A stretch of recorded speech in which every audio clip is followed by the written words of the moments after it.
Shalom saudara, salam jumpa kembali dalam kasih Kristus. Setelah saya bahas tentang ajaran salah mengenai perkataan iman dalam video ini,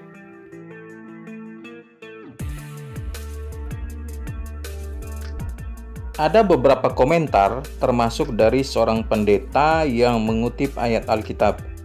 Ini komentarnya.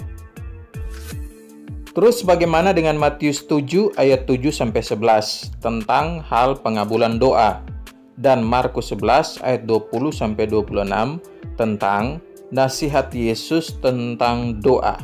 Mohon pencerahannya, Min. Bagaimana dengan kata Yesus? Karena itu aku berkata kepadamu, apa saja yang kamu minta dan doakan, percayalah bahwa kamu telah menerimanya, maka hal itu akan diberikan kepadamu. Markus pasal 11 ayat 24. Dari beberapa komentar ini, saya simpulkan saja bahwa ayat-ayat tadi terkesan membenarkan ajaran perkataan iman yang diajarkan oleh oknum-oknum pendeta dalam aliran karismatik. Video kali ini akan membahas tuntas ayat-ayat tadi. Sekarang mari perhatikan tafsir yang benar untuk ayat-ayat tadi. Simak terus. Poin yang pertama, Matius 7 ayat 7-11. Mintalah, maka akan diberikan kepadamu. Carilah, maka kamu akan mendapat. Ketoklah, maka pintu akan dibukakan bagimu. Karena setiap orang yang meminta, menerima. Dan setiap orang yang mencari, mendapat. Dan setiap orang yang mengetok, baginya pintu dibukakan. Adakah seorang daripadamu yang memberi batu kepada anaknya jika ia meminta roti?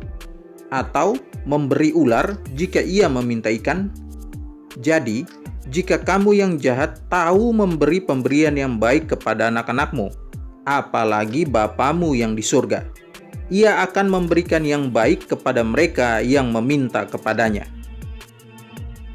Saudara-saudara, jika Anda hanya melihat ayat 7 dan 8 saja, maka hanya akan mendapat kesimpulan sebagian saja, bahwa Allah sebagai penjawab doa akan mengabulkan setiap permintaan. Tapi, jika Anda perhatikan ayat 9-11, di situ akan menemukan bahwa Yesus memberikan perbandingan antara Bapa jasmani dan Bapa di surga.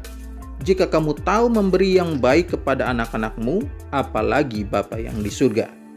Sekarang pertanyaannya adalah, apa yang dimaksud dengan kalimat memberikan yang baik pada ayat 11? Baik menurut siapa? Tentunya baik menurut Bapa di surga. Jadi, meminta lalu menerima, mencari lalu mendapat, dan mengetok maka pintu akan dibukakan, jika apa yang kau minta, cari, ketok adalah apa yang baik untuk kebaikanmu menurut pandangan Bapa di surga, maka pasti dikabulkan oleh Tuhan. Sekarang, apakah apa yang dipandang baik oleh kita itu pasti baik juga menurut pandangan Allah? Belum tentu. Dalam kasus Paulus, dia sakit dan berdoa kepada Tuhan agar disembuhkan. Tentang hal itu, aku sudah 3 kali berseru kepada Tuhan, supaya utusan iblis itu mundur daripadaku. 2 Korintus pasal 12 ayat yang ke-8. Terjemahan lain mengatakan demikian. 3 kali saya berdoa kepada Tuhan supaya penyakit itu diangkat dari saya. Lihat, Paulus berdoa agar disembuhkan. Mengapa dia ingin sembuh? Karena menurut dia, sembuh dari penyakitnya adalah hal yang baik. Tapi apa jawab Tuhan? Tetapi jawab Tuhan kepadaku, cukuplah kasih karuniaku bagimu, sebab justru dalam kelemahanlah kuasaku menjadi sempurna. Sebab itu terlebih suka aku bermegah atas kelemahanku, supaya kuasa Kristus turun menaungi aku. 2 Korintus 12 ayat yang ke-9. Kata cukuplah di sini jelas bahwa Paulus tidak disembuhkan. Ini artinya apa yang dipandang baik oleh Paulus dalam doanya belum tentu dipandang baik juga oleh Allah sebagai penjawab doa. Jadi yang baik menurut Allah dalam kasus Paulus adalah Paulus harus tetap dalam keadaan sakit agar dia tidak menjadi sombong dan akhirnya tetap bergantung kepada Allah. Dan supaya aku jangan meninggikan diri karena penyataan-penyataan yang luar biasa itu, maka aku diberi suatu duri di dalam dagingku, yaitu seorang utusan iblis untuk menggocoh aku, supaya aku jangan meninggikan diri. 2 Korintus 12 ayat yang ke-7. Sekarang lihat dalam terjemahan lain. Tetapi supaya saya jangan terlalu sombong karena penglihatan-penglihatan yang luar biasa itu, saya diberikan semacam penyakit pada tubuh saya yang merupakan alat iblis. Penyakit itu diberikan untuk memukul saya, supaya saya tidak menjadi sombong.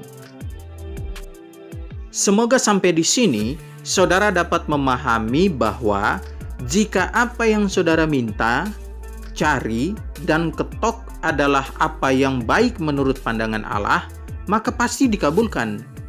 Tapi jika tidak, maka akan seperti kasus yang dialami oleh Paulus tadi, bahwa kamu tidak akan mendapatkan apa yang kamu minta, tidak akan menemukan apa yang kamu cari, dan pintu yang kamu ketok tidak akan dibukakan bagimu. Nah, jika demikian, maka oknum-oknum pendeta yang mengajarkan perkataan iman dengan menggunakan ayat ini jelas telah salah memahami makna ayat ini dengan baik. Ini karena mereka tidak paham bagaimana menafsir sesuai konteks.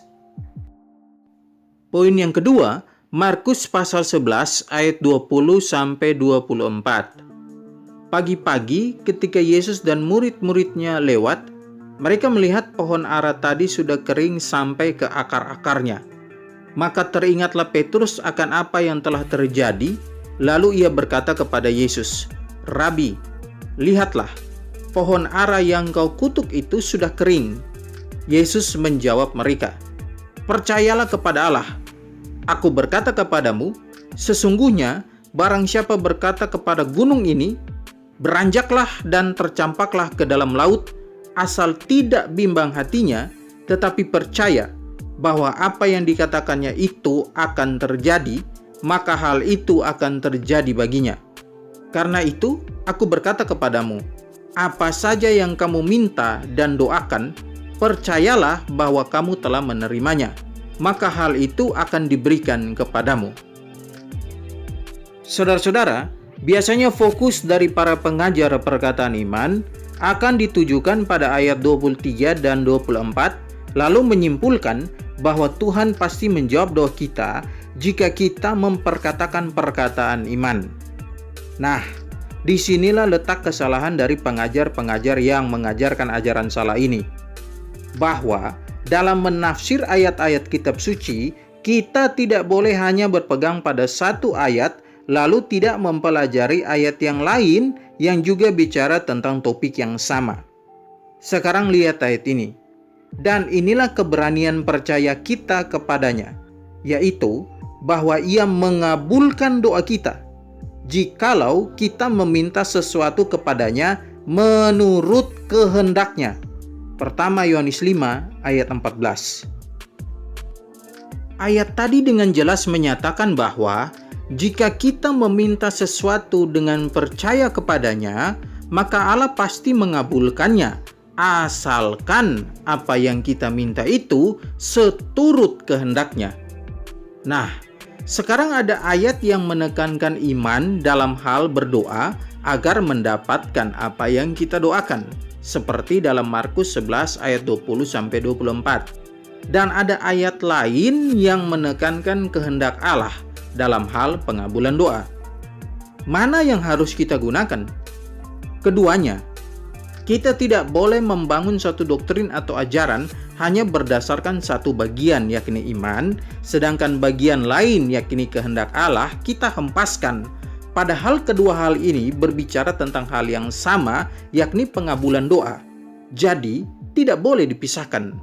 Oleh karena itu, maka kesimpulan untuk kedua ayat ini adalah demikian, bahwa kita harus beriman sesuai Markus 11 ayat 20-24. Tapi juga pada saat yang sama, kita juga harus tahu bahwa iman kita harus selaras dengan kehendaknya, baru doa kita dijawabnya, sesuai dengan pertama Yohanes 5 ayat 14.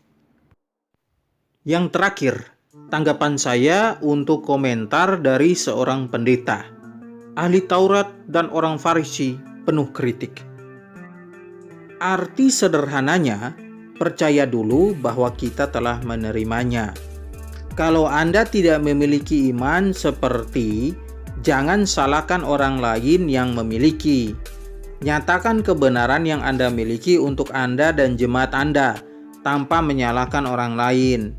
Nanti Anda jadi ahli Taurat dan orang Farisi, penuh kritik.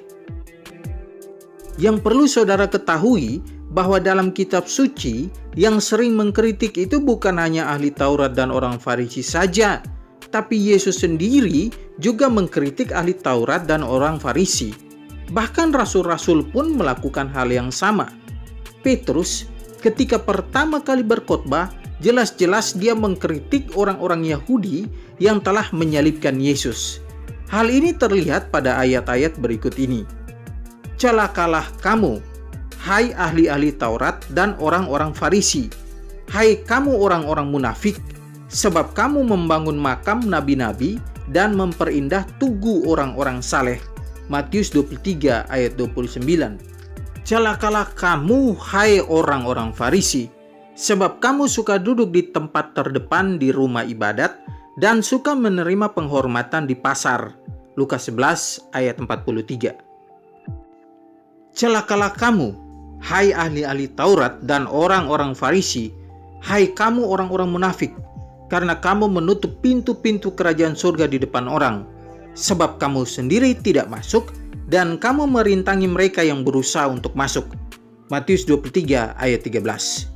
Celakalah kamu, hai ahli-ahli Taurat dan orang-orang Farisi, hai kamu orang-orang munafik, sebab cawan dan pinggang kamu bersihkan sebelah luarnya, tetapi sebelah dalamnya penuh rampasan dan kerakusan.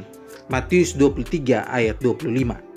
Celakalah kamu, hai ahli-ahli Taurat dan orang-orang Farisi, hai kamu orang-orang munafik, sebab kamu sama seperti kuburan yang dilabur putih, yang sebelah luarnya memang bersih tampaknya, tetapi yang sebelah dalamnya penuh tulang belulang dan pelbagai jenis kotoran.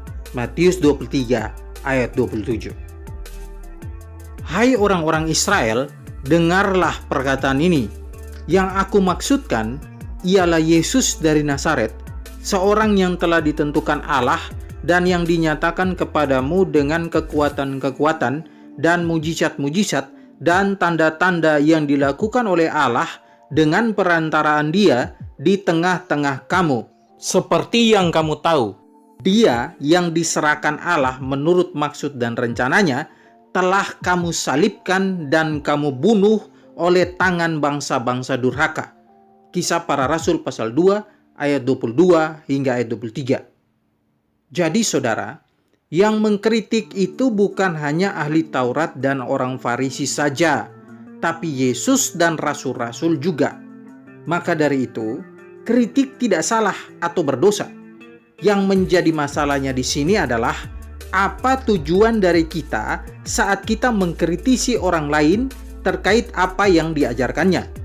Apakah hanya untuk mencobai seperti motivasi dari ahli Taurat dan orang Farisi? Pada satu kali, berdirilah seorang ahli Taurat untuk mencobai Yesus. Katanya, "Guru, apa yang harus kuperbuat untuk memperoleh hidup yang kekal?" Lukas pasal 10 ayat 25. Maka datanglah orang-orang Farisi dan untuk mencobai Yesus mereka bertanya kepadanya, apakah seorang suami diperbolehkan menceraikan istrinya? Markus pasal 10 ayat yang kedua. Atau dengan motivasi yang benar seperti yang Yesus dan rasul-rasul lakukan agar orang memahami kebenaran sejati. Jika saudara bertanya kepada saya, apa motivasimu dalam mengkritisi oknum-oknum pendeta terkait ajaran salah yang mereka sebarkan? Dengan tegas saya katakan bahwa motivasi saya hanya agar mereka berhenti mengajarkan ajaran yang salah, sekaligus umat Tuhan kembali kepada ajaran yang murni. Semoga mencerahkan saudara semua. God bless you all.